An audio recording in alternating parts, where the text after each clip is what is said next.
ये ऐसा है कि जब इनसे हमारी शादी हुई जी और जब ये शालीमार में आई जी तो मैंने कहा कि भाई बीजेपी को वोट देना है। जी कह रही नहीं जी मैं तो पक्की कांग्रेसी हूँ। जी अब मैंने कहा यार तू पागल तो नहीं है। अब मैंने अपना पुरुषत्व दिखाया और इनको प्रेशर किया और ये लड़ भी पड़ी थी। जी ये मुझसे लड़ पड़ी थी कि नहीं मैं तो कांग्रेस को वोट दूंगी। तो मैंने कहा अच्छा ये तो बता कि तू कांग्रेस को क्यों वोट देगी। जी तो ये बोली कि मैं कांग्रेस को इसलिए कहूंगी क्योंकि मैं कट्टर कांग्रेसी हूँ। मैंने कहा यार कट्टरता हमेशा नुकसानदायक होता है। जैसे मैं कट्टर हिंदू हूँ, मैं कट्टर मुसलमान हूँ, ये कट्टर शब्द ही अपने लिए बहुत बड़ा कारण है। जी अब हमारी मैडम तो लड़ गई, जी घर में झगड़ा भी हुआ, जी लेकिन हमने अपना पुरुषत्व दिखाते हुए और हमारी बात मानते हुए इन्होंने मोदी जी को वोट दिया।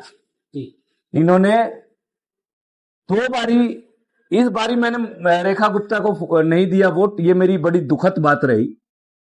अगर इस बारी भी दिया होता तो हार गई होती, लेकिन इस बार इसलिए नहीं दिया क्योंकि हमारे ही गांव का एक मित्र राजेश प्रजापति खड़ा हुआ था। तो भाई सबसे पहले दोस्त, उसके बाद तो हमारी मैडम ने भी उसे ही दिया था।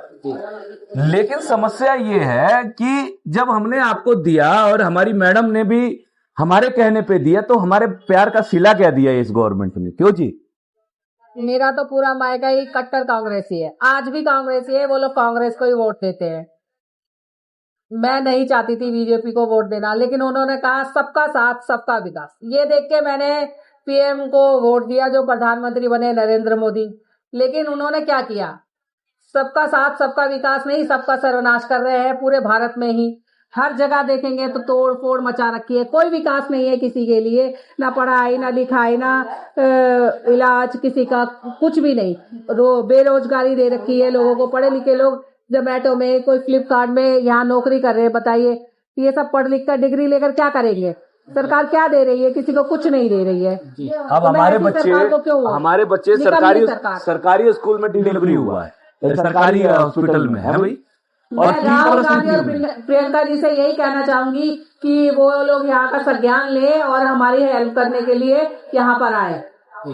मैं उनसे हाथ जोड़ के यही प्रार्थना करना चाहती हूँ। भाई मैं हार गया, हमसे गलती हो गई जो हमने आपको जिताया।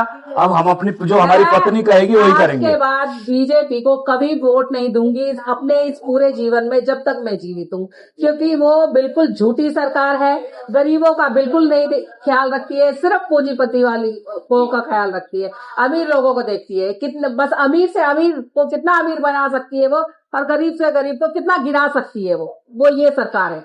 इसलिए मैं जीवन में कभी बीजेपी को वोट देना नहीं चाहूंगी, कभी नहीं।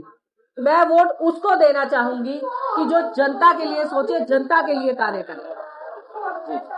तो मैं अपने आप को यही विराम देना चाहूंगी और मैं यही कहना चाहूंगी जो हमारा साथ देगा हम उनका साथ। अच्छा ये बताइए, पिछली सरकार जो यहाँ पर थी, जिसने आपके लिए विकास किया था? उन्होंने घर तो नहीं तोड़े हमारे, हाँ उन्होंने ये रोड बनवाया, जो भी किया, पर इनसे अच्छा किया।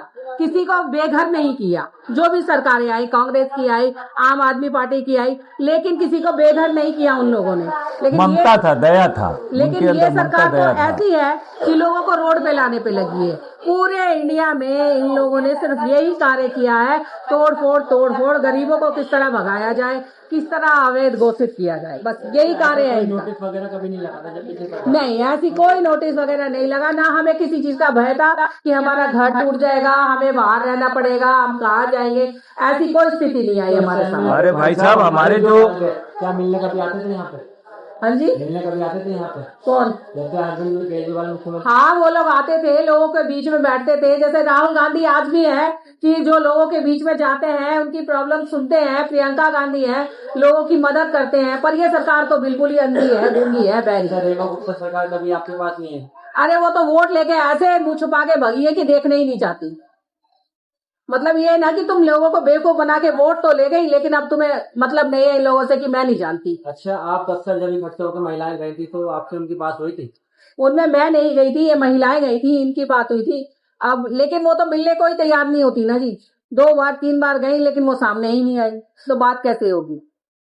अगर बात करने को आता है तो उनके हस्बैंड आते हैं, मैडम तो आती नहीं है। तो वो क्या बोलते हैं? उन्होंने तो कह दिया छाती पीट के, जी हम तो तोड़ेंगे, हम क्या करें। ये हस्बैंड का रेखा गुप्ता जी के मनीष गुप्ता जी। हाँ जी, हाँ जी। ऐसा है कि ये वक्तव्य मैं क्लियर कर दूं कि ये जो हमारे मित्र पहली बार मिलने गए थे तो वहां पे रेखा जी ना मिलके मनीष जी मिले थे, और मनीष जी ने हमारे जो साथी गए थे उनको कहा था कि भैया हम तोड़ेंगे, और जिन्होंने जैसा बताया ये महिलाएं ये सारी बातें वही बताती। ये महिलाएं गई, इन्होंने देखा, इनके सामने उन्होंने कहा, लेकिन ऐसा क्यों कहा भाई? हमने आपको वोट देके राजा बनाया और आप हमें बिल्कुल भिखारी बनाना चाहते हैं, क्यों? क्या गलती थी? गलती हमारी ये थी कि हमने आपको वोट दिया, हमने आपको जिता दिया, हमने आपको यहाँ का राजा बना दिया, ये हमारी गलती थी। तो आगे आप जीवन में कभी नहीं जीत पाएंगे अगर आप गरीबों को नहीं देखते हैं, लोगों को नहीं देखते हैं, परेशानियां नहीं सुनते, तो कैसे हम क्यों चुन के लाएंगे दोबारा आपसे? क्यों हम किसी उसको राजा बनाएंगे ऐसे लोग को जो हमें ही बिल्कुल गिराने पे लगा हो?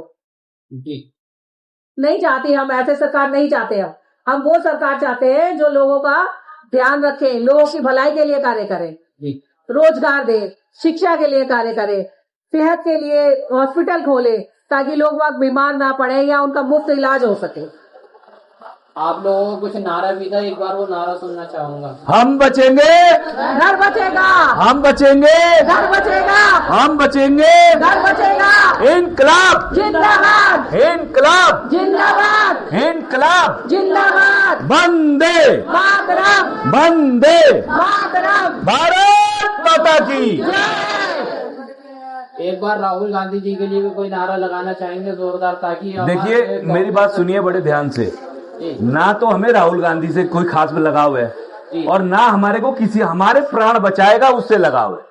कोशिश फिर भी नहीं, ऐसा हमारा कोई पॉलिटिकल मंच नहीं है ये। हम ये कहना चाहते हैं कि जो भी कोई हमारा साथ देगा हम उसके साथ हैं, बस इतना ही कहना है हमारा। हमारा कोई राजनीतिज्ञ विशेषज्ञ नहीं है, हमारे प्राण बचा दो भैया, ये राजनीति छोड़ो, हमें राजनीति छोड़ो, लोहिया जी का सिद्धांत कहो, पार्टी विहीन बनाना है हमारे को, देश को। जी हम एक बात चाहते हैं, जो शक्तियां लेके बैठे हुए हैं ना आप, गांव की शक्ति गांव को दो।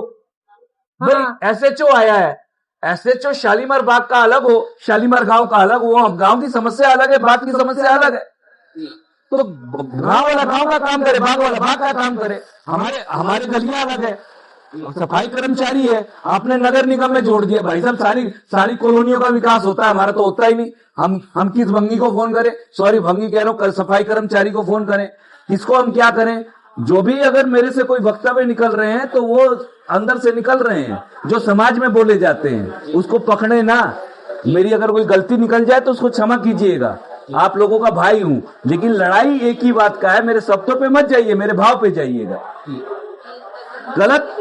गलत गवर्नमेंट कर रही है, इसलिए आज हम मजबूर हैं अपना घर बार छोड़ के आमरण अनशन पे।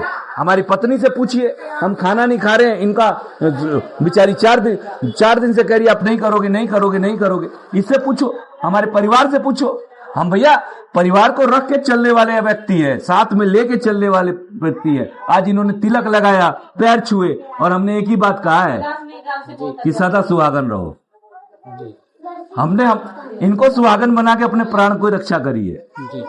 बाकी राममाली के और बाकी हमारे हनुमान जी तो बैठे ही हैं, वो जाने और उनका काम जाने। इसी के साथ हम विराम देते हैं। जय